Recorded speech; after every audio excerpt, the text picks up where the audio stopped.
Peace be with all the good people out there. How are you doing? I hope you're doing well. We're back with a discussion regarding our land. Those of us who have origins in the land known as Eritrea, we're back with a discussion about that land, which is our land. Last we spoke, we talked about Eritrea before 1890. We started talking about the name, how Eritrea got its name. We spoke about the trade that used to take place, lightly on the trade that used to take place between how Adulis used to be a trade center, and who was involved with that trade center. Major people in that part of the world were involved. We talked about Aksum. Is Aksum Eritrean or is it Ethiopian? It turns out to be that Aksum was neither Eritrean or Ethiopian, but rather belonged to a certain civilization which existed, which still exists, but it was part of Eritrea, part of Ethiopia, a civilization which occupies that part of the area. Mr.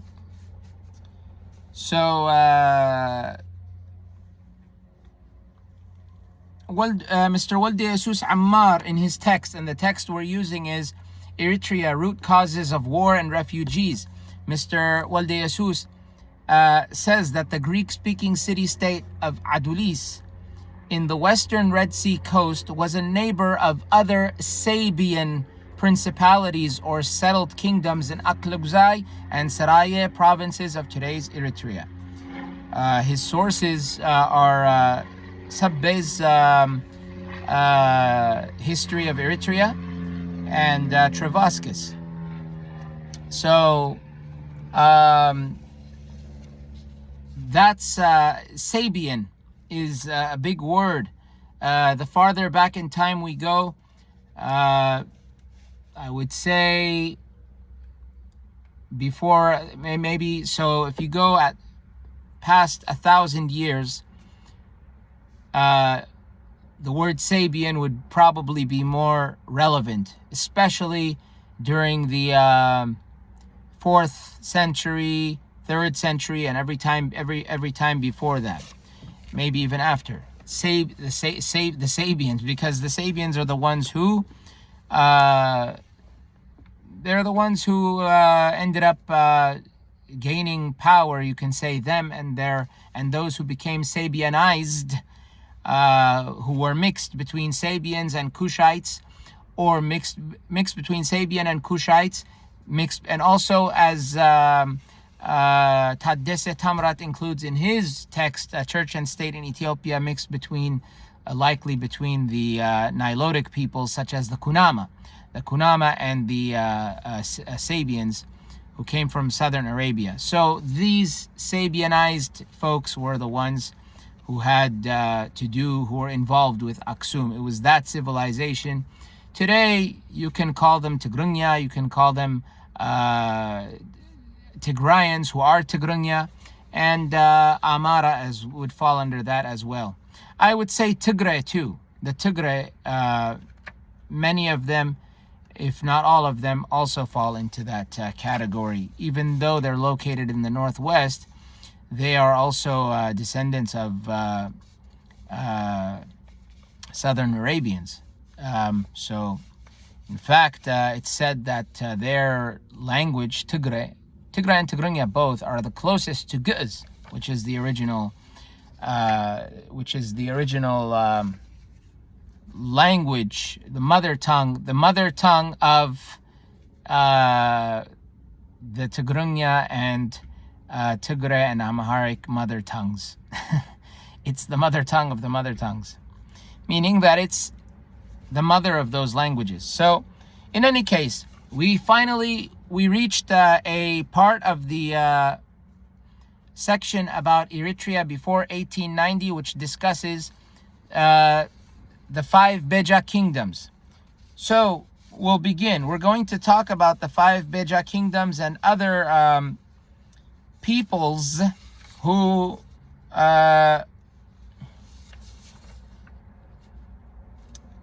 we're going to talk about them and other people as well.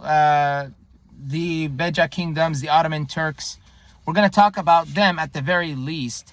Their presence in Eritrea and what the deal is regarding them. Let's see what Mr. Walde Jesus tells us. Before anything, I begin in the name of God, the compassionate, the merciful. I praise and I glorify him as he ought to be praised and glorified. So the five Beja kingdoms. Aksumite power declined in about 600 AD in the face of invading Hamitic tribes. Hamitic means those descendants of Ham.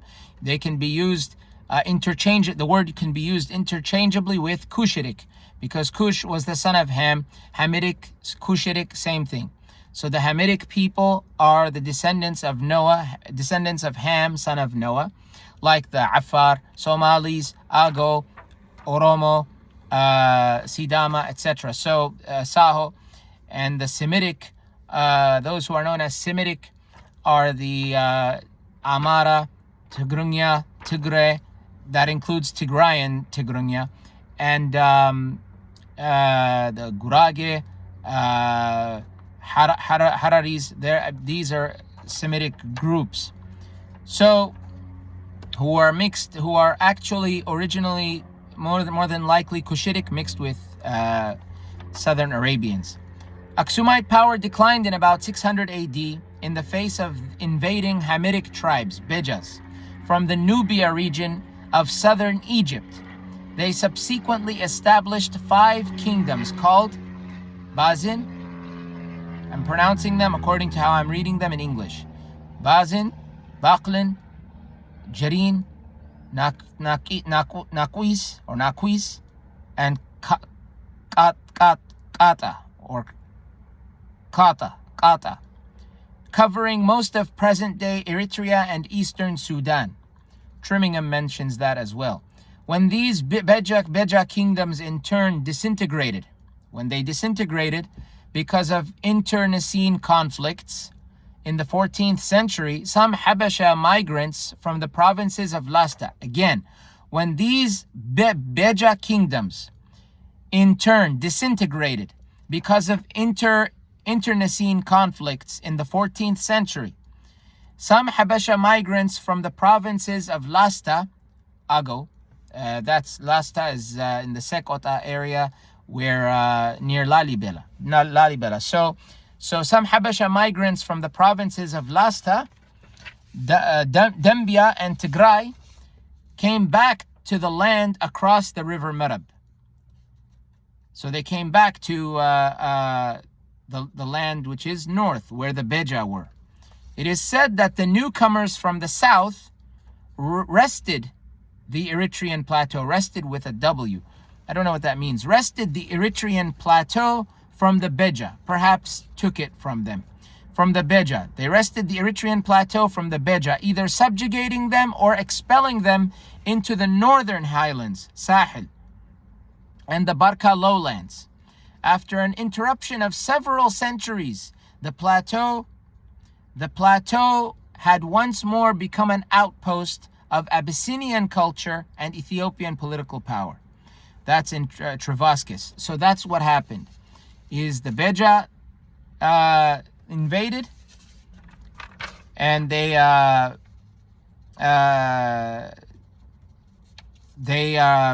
reduced the power of Aksum, and then later some Abyssinians from the south would come back, and they would retake the land. So again, the plateau became an outpost of Abyssinian culture, Habasha culture, and Ethiopian political power. Travaskis.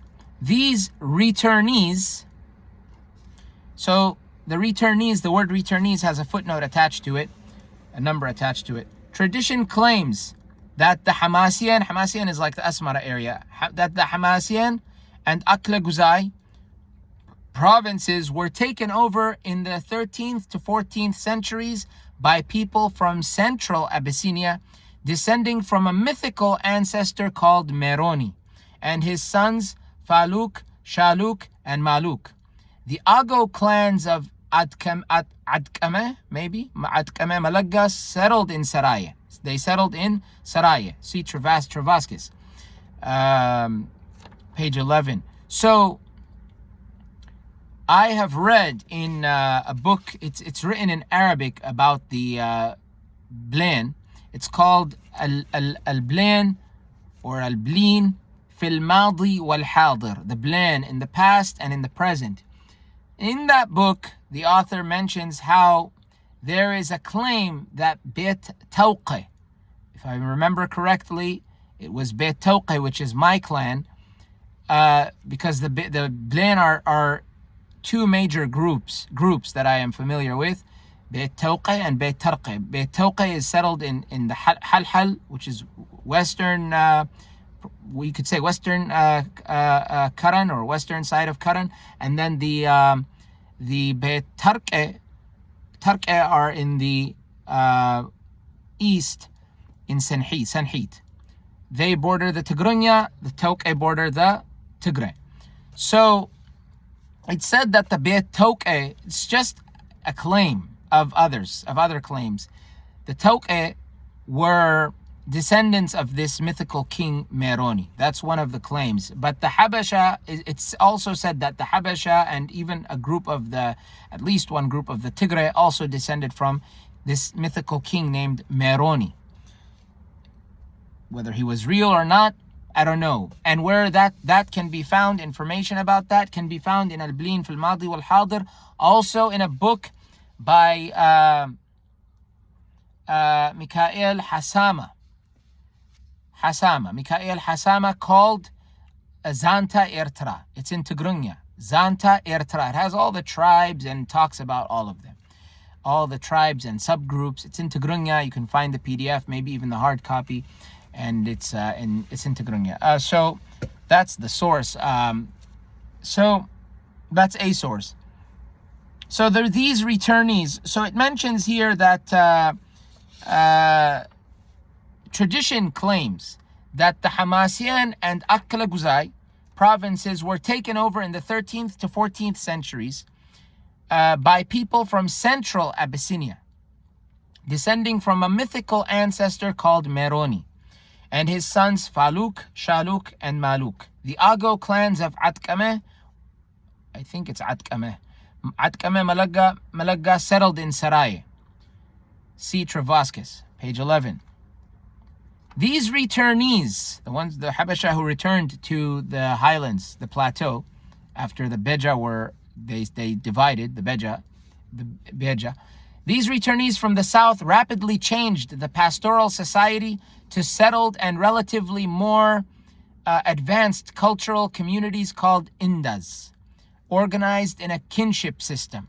So they transformed this the pastoral society into a settled and more advanced agricultural community called Indas, organized in a kinship system. They got this, by the way, and this came likely from their Semitic ancestors who came from across the water. Their Semitic ancestors are the ones who they inherited this from them, more than likely.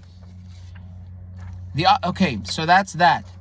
Number 3 is the Ottoman Turks. The first number that, because it's broken up into numbers. So the first number, I think it was Aksum, Eritrean or Ethiopian. Number 2, Eritrea before 1890. Number 2, 5 Beja kingdoms. Number 3, the Ottoman Turks in Eritrea. The Ottoman Turks appeared at both the single quotations are placed around the word Eritrea in the title.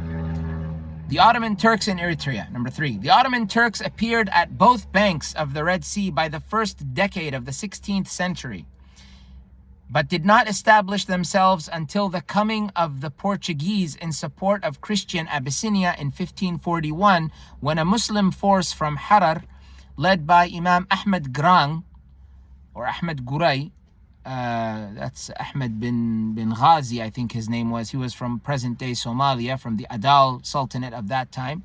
So the Portuguese came in support. So the Turks did not establish themselves until the coming of the Portuguese in support of Christian Abyssinia in 1541, when a Muslim force from Harar, led by Imam Ahmed Grang, pillaged Christian institutions from south up to the Eritrean highlands. By the way, I want to make it clear that I have heard the other day, I haven't done enough research about Ahmed Grang. A lot of people like Ahmed Grang. According to an Eritrean scholar, I don't agree with him religiously. So even though he subscribes to Islam, we're not on the same school of thought. Jalaluddin Muhammad Saleh. Jalaluddin Muhammad Saleh, I believe he's Bani Amir, I think, or at least half. But Jalaluddin Muhammad Saleh is a historian, and he's a teacher. He's a person who is, he would be called a scholar of religion. He's a scholar of religion. I don't know what his level of scholarship is, but he's a scholar of religion. Me and him are on two different ideologies when it comes to the religion. He belongs to, I don't know if he's Sunni or Salafi. I think he's just a Sunni. I belong to the Mu'tazili school, which is different. We're different. So the Jalaluddin Muhammad Saleh mentions that Ahmed Grang, which means left-handed in Amharic, I believe, in Amharic, he said that his actions were so he basically responded to the Christians, to their aggression against Muslims. So he responded by forcing Muslims to convert to Islam.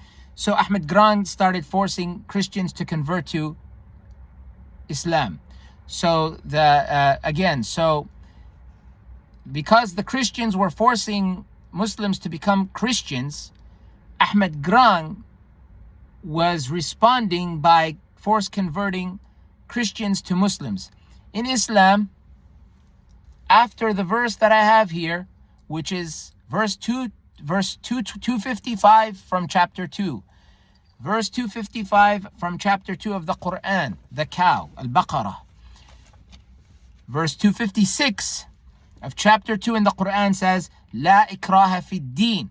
There is no compulsion in religion. You're not supposed to force anyone to become a Muslim. You're not supposed to use force or compulsion in any way. Ahmed Grang violated that. So Jalaluddin, in a very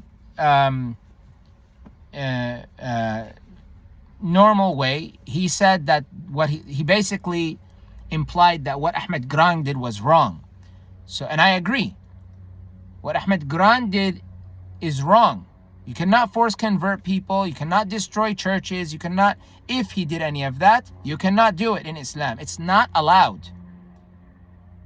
Again, it's not allowed. So what is allowed in war in Islam? What is allowed? The only thing allowed for you in war is that whoever is fighting you, you respond to them. That's all. Soldiers, whoever is fighting you, you respond. That's the only thing. Prisoners of war, if you remember the first battle, if I'm not mistaken, that the Muhammadans, I'm not going to call them Muslims because Muslim means one who submits to God. And we believe that all prophets of God were Muslims, meaning that they were all submitters to God. Muslim is just the Arabic word. That's all it is. Muslim just means submitter. That's what it means.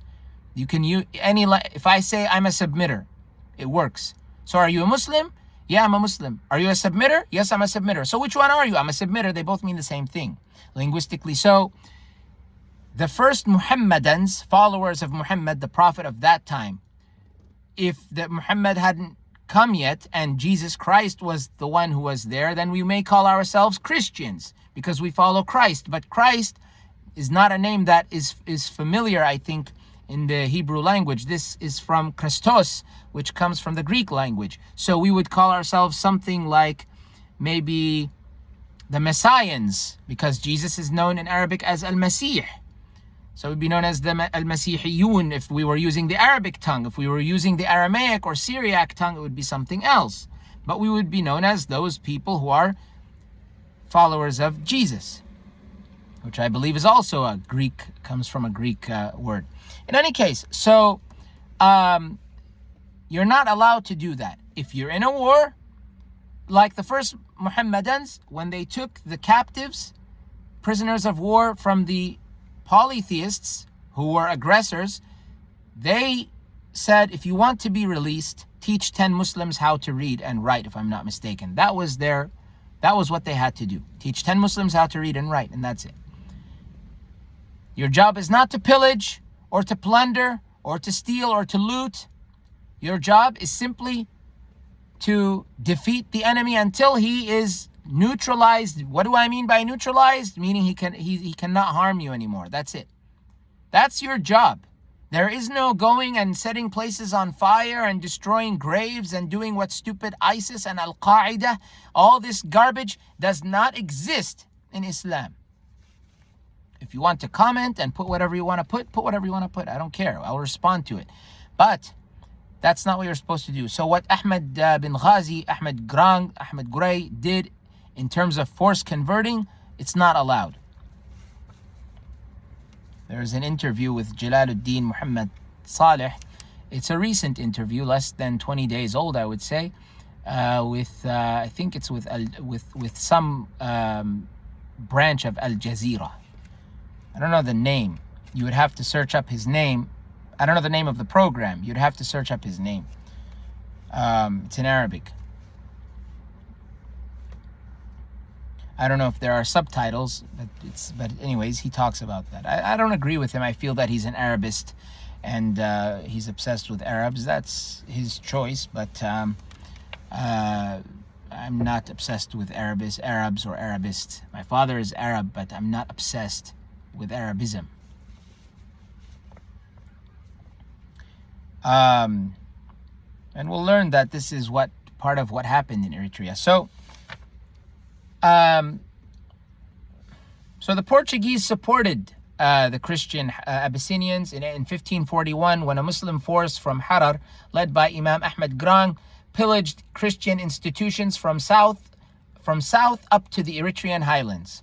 It was halted by a Portuguese expeditionary force from Goa, led by Christopher da Gama, the son of the discoverer of the Cape of Good Hope, Vasco da Gama, with the support of eager followers from Eritrea and Tigray. More than likely, that's what it's referring to. Sherman mentions that. So I want to mention something else. Jalaluddin Muhammad Saleh also says, he mentions that there is no compulsion in religion, which is a well-known verse. And then he mentions that if you marry a Christian woman, you cannot, and she wants to drink alcohol, you cannot stop her from that if it's allowed in her religion, of course. If it's allowed in her religion, I mean, you cannot prevent her from that if a Muslim marries a Christian woman. He mentioned something else.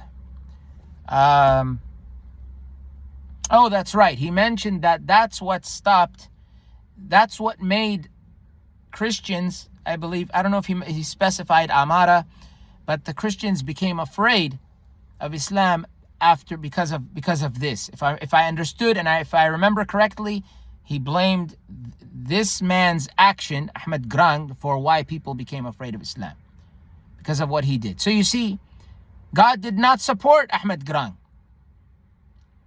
Many Somalis are probably angry right now. In Islam, we have rules, and you know that. We have rules.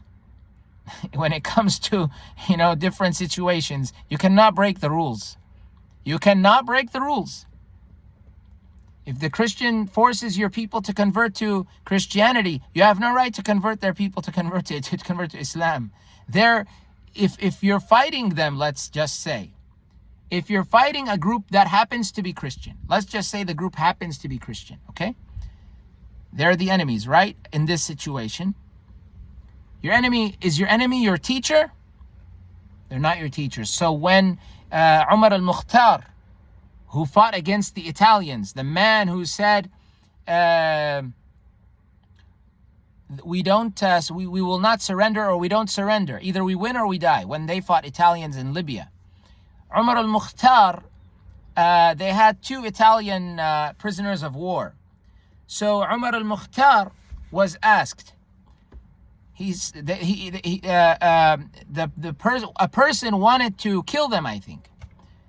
He said he wanted to kill them. Umar al-Mukhtar said no. So he said, but they do it to us. Umar al-Mukhtar said, they're not our teachers. They're not our teachers. So, meaning that just leave these people alone. Yes, we don't like them or their way, but we have no right to kill. We have no right to kill them. And in Islam, you have no right to kill people, except in the case that you're in a sword fight with someone. If there's a way for you to neutralize him without killing him, then do that. In those battles which took place in Islamic history, the goal was not let's kill.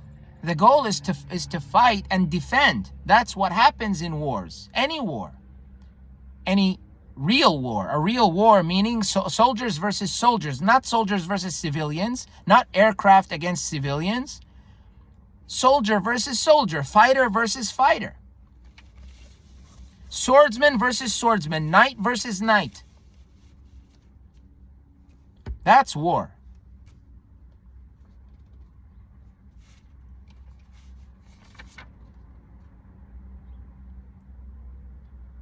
So eager followers from Eritrea and Tigray supported Da Gama, the Portuguese guy, against Ahmed Grant. Ahmed Grant, I don't believe he got the support of God. He was thinking that he's going to conquer Christian lands, but he failed. Someone might say, but how can you call yourself a Muslim and say that? Well, God does not discriminate between the oppressors. If you're Muslim, if you're non-Muslim, if you're an oppressor, no matter who you are, God will punish. Just because you're a Muslim, what do you think? You're saved? You think that just because you say there is no God but God, you think you're saved automatically? That's how it works? You've got it wrong. You've got it twisted. That's not how it works. If you're an oppressor, even if you're a Muslim, you can still get punished. Doesn't matter who you are. Muslim, Christian, atheist, Jew, whatever, whoever you are. It's not that you're a Muslim and thus you are shielded from all calamity. No. The children of Israel were a chosen people, but they were not saved from calamity. And they were the chosen people. At least 2 times in the Quran, it mentions them as the chosen people. That God preferred them over other worlds, over other peoples. The Ottoman Turks, by 1557, held control over Masawar, also known as Batsi', also known as Badi', also known as Mitsawar, over Masawar, and thence took Karan and Suwakin in the north, Suwakin in the Sudan, and moved up to Debaroa in the plateau, where they established a fortress in the plateau. Debarwa, that's what it is. In Debarwa, in the plateau where they established a fortress. Trimmingham mentions that.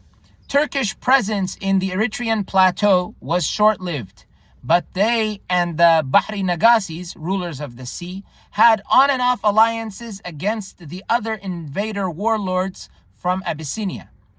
In the coastal Samhar region of Masawah, the Turks entrusted local administration to native agents or viceroys, who they called naibs or naibs.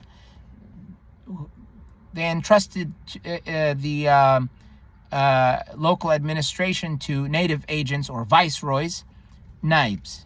Naib in Arabic, naibs. A situation which lasted until the 19th century. The Ottoman Turks always had very light presence in the region. Nevertheless, their outpost garrisons in the Masawa-Suwakin-Karan Triangle and their contacts with the plateau chieftains for such a long period extending between the 16th to the 19th century naturally left its imprints on the peoples and territories of the Red Sea coast. So the Ottoman Turks always had very light presence in the region. Nevertheless, their outpost garrisons in the Masawa-Suwakin-Karan Triangle and their contacts with the plateau chieftains for such a long period extending between the 16th and 19th centuries, 16th to the 19th century, naturally left its imprints on the peoples and territories of the Red Sea coast. So we have a footnote here that Bahri Nagasi, or Bahr Nagash, ruler of the sea, was the governor of the coastal province of Abyssinia, which was usually in rebellion because of Ottoman influences at Masawa. See Rajib Haraz, Eritrea al-Haditha. I think that's Eritrea al-Haditha, 1557 to 1941, published in Cairo by Hanna, 1974, page 1. Or Rajib Haraz, or Rajib Haraz, I don't know how his last name is pronounced. Eritrea, it says al-Haditha, but I think it's al-Haditha. I could be wrong. Maybe al-Haditha. So anyway, this territory was also called Marab Malash, beyond the Marab, by Tigrayans and Amharas, and it was already acquiring a distinct identity. The Scottish explorer James Bruce of Kinnaird passed through Eritrea in 1770 and described the land beyond the Marab River to be always at war with Abyssinia.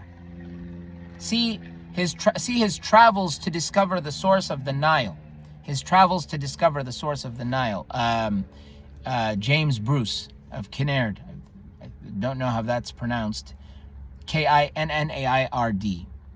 And was published in Edinburgh, GGJ and Robinson, 1790.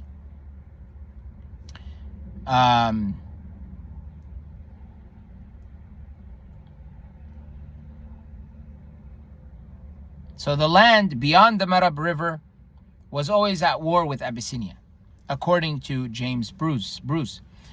Also, the Naibs were also chieftains of the local Beja tribe, who became lords of the coastal strip, including Masawa and Hergigo, when Turkish presence and power further thinned down. So they became lords of the coastal strip, including Masawa and Hergigo. The Bello, in my understanding, according to Usman Saleh Sabbe, they had Arab roots. The Bello, in my understanding, and according to that text, the Bello, I think it's pronounced Bello or Bello, I think. So So in any case, next we're going to speak about Eritrea during the 19th century. 19th century, not 9th century. 19th century. Next we speak. So I'll see you in the next on the next episode of the series, and peace be with you, with the righteous of you. I'll see you next time. Take care, and thank you for watching. Peace be with you.